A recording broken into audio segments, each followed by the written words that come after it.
today's video, I'm going to show you the dress of a mountain man. Now the mountain men were the first European men to head west. And they did so in search of furs, which were very valuable at the time. And these men were really the first guys to pave out the west. And these were the guys who went out there and they were in the complete wilderness, running around just like people picture Davy Crockett and Daniel Boone. They wore the buckskins, they wore the coonskin cap on their head.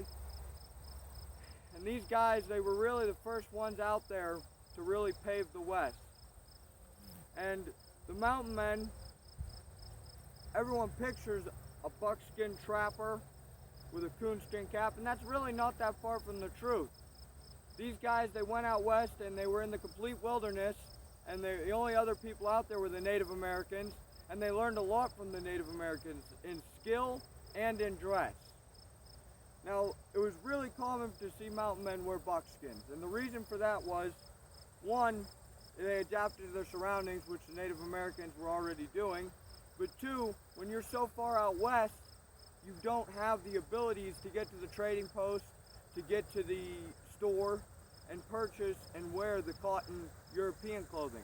So as that wore out while they were on the trail and they couldn't replace it on the time, they had to make their own outfits and they had to make what they could.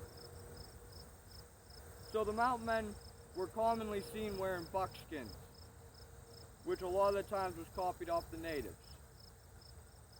As you can see, we'll start from the top and work our way up. Footwear was probably one of the first things to wear out for the mountain men. And, you know, walking on the trail, moving around through the woods, through the mountains, your boots are going to wear out pretty quickly for you. So they started real quick adapting and making moccasins. One interesting fact off this is that this moccasin wear was copied off of the natives of the region. And a lot of the mountain men, when they originally headed west, in the first place, they were coming from the east, where the tribes up east used to stitch their moccasins down the center. So a lot of them mountain men heading west, who had a history, would stitch their moccasins down center. So originally, in the early era of the mountain men, a good way to track and see, to follow tracks, if they're both wearing moccasins, is it a white man or is it a Native American?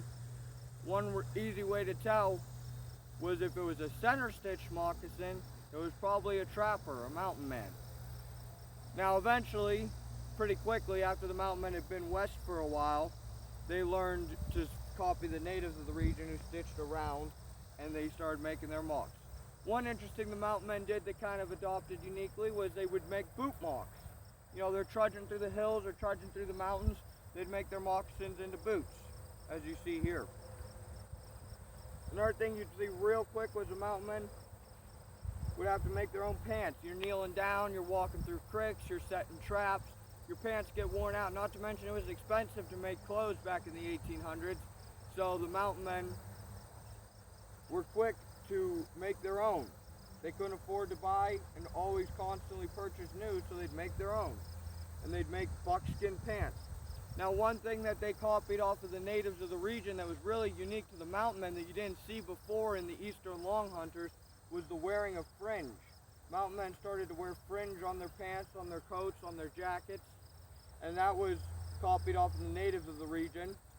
As for why fringe existed in the first place, I don't really know of a 100% guaranteed historical explanation, but a lot of historical scholars theorize it was either a way to swap and keep flies off of you while you rode your horse, or it helped the pants and the clothing dry quicker because rain would run off of the long tassels on the end and it would help it dry. Both those explanations could be true. I couldn't say for sure, nor have I read an account that I believe could. But anyway, the mountain men would wear their pants and their buckskins. Also, they'd wear coats. A lot of mountain men headed out west, you know, in the summer months. When winter rolled around, you know, they had to make what they didn't bring on their backs or on their pack mules. So they would be making buckskin coats on the time. And like I said, they'd be copying the natives of the region, you know, with the fringe and that. But also, mountain men especially after they've been out there a long time, interacting with the native peoples, they got pretty colorful in their outfits. It wasn't uncommon to see mountain wearing big necklaces or big beadwork or breastplates. And as you can see on my coat, it's got a little bit of beadwork decorations. They got some here on the sleeves. They got some here on the shoulders. But one thing that the mountain men would have to be particular on and careful of is that they didn't copy one tribe's beadwork pattern too precisely, because tribes would be known to have their own unique patterns, and if a mountain man was, say, wearing a Sioux tribe's pattern while trading with the Blackfeet or the Crow, that could end up leading to their demise. Honestly, it was like almost, to use this reference, almost like wearing the wrong gang colors. But anyway, the mountain men would be wearing their buckskin coats or buckskin clothing. Now, even though the mountain men did wear buckskin clothing a lot, it wasn't completely uncommon to see them still adorned with some sort of cotton clothing, either from what they originally traveled west with, or when they went to rendezvous to trade, to see them still wearing cotton coats, or to trade for cotton coats, or to receive new clothing was pretty common. So especially in the shirts, it wouldn't be too uncommon to see a mountain man wearing a cotton work shirt or a cotton shirt. And a good reason for this was buckskin doesn't breathe too well. So even though you would see buckskin shirts, to still see cotton shirts for the summer months wasn't a horrible idea or uncommon. But they'd have the buckskin coats. They'd have a big old bag, their possibles bag, and that would carry everything that they needed, from their shooting equipment to their flint and steel to any food rations. A big old buckskin bag, powder horn for your flintlock. Now, one thing that was unique about the mountain men were they were the first ones to really get these half-stock flintlocks, because the mountain man era spanned from the late 1700s to about the 1840s. And right around the early 1800s is when they started making these half-stock rifles. And one really common rifle of the time was the Hawkins. I'm sure you've heard of it if you've ever seen Jeremiah Johnson. So the Hawkins rifle was a really common staple of the Western mountain man.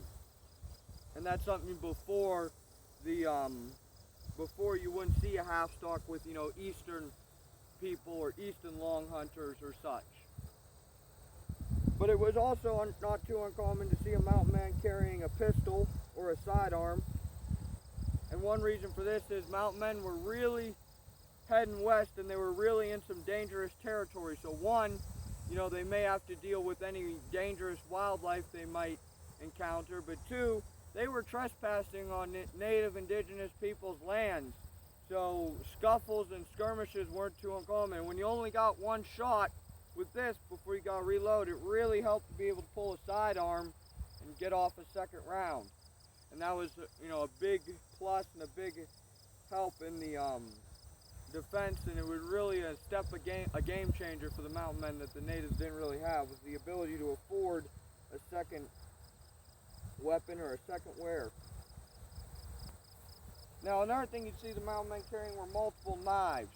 And the reason for this is they normally carry a real big old knife on their side, and that was because you didn't really want just a small knife, because you were dealing with some big tasks you had to channel. And like, for one, the West was full of buffalo. You'd want a big old knife that could cut open a buffalo, gut an elk, but also could gut a deer.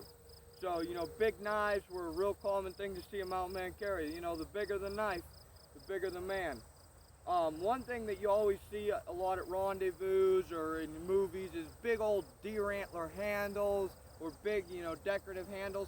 And that did happen. I'm not saying that you wouldn't see a mountain man run around with a deer antler handle or something like that, or buckskin wrapped or something. But they also weren't as common as you would think, because antlers are very hard material, and then before the invention of mechanical tools, drills and such, it was a hard material to work with. So originally a lot of knives just came with a simple wooden handle. So seeing a simple wood knife like this one was more common than a lot of people would think.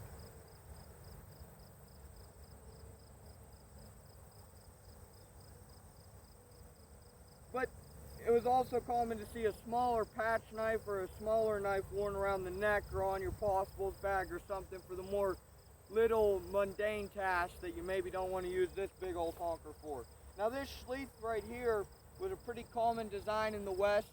These big wide sleeves that had a slit in them for your belt to be worn upon your belt like this. This was a common design to see among the Native Americans of the area. They would wear parfleche, rawhide sleeves, and they normally white and be decorated, painted. This one here is a little more plain and a little more symbolic of what a mountain man would probably carry. But they would also, you know, carry multiple knives on them, maybe a hatchet or what have you. And then, of course, no mountain man outfit would be complete without talking about their fur hat. This one here is made of coyote fur. These are very warm. I can see why mountain men would be wearing them in the winter and fall months. Now, one thing is a lot of people picture mountain men wearing that raccoon skin cap. And, you know, raccoon skin caps were really common. So were coyote skin fur caps. And the reason you'd see raccoon, coyote a lot, or fox, was it wasn't as valuable as, say, mink or beaver. So not to say you wouldn't see a mountain man maybe wear a mink or beaver cap, but it was really common to see him wear a coyote or raccoon skin cap because those furs really didn't have much trade value. So they'd keep the cheaper fur for themselves to wear or make their own things, and they'd save them precious beaver and muskrat and mink furs for trade. So that's one of the reasons you always saw them run around with a coonskin cap or perhaps a coyote or something like this, not a beaver or something else like that.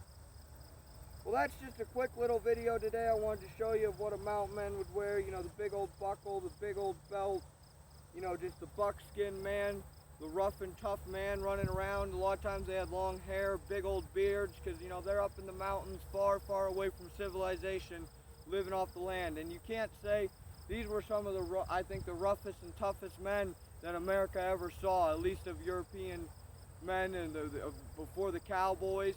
These were really your hardcore backwoodsmen. So that was just a quick video I wanted to do today to show you what the mountain man would have worn, what a western fur trapping mountain man would have worn in their pursuit of the rich, lush beaver furs out west. If you liked the video today, please hit that like and subscribe button. It helps me out a lot. And I hope to see you later on down the trail. Watch your top knot, my friends.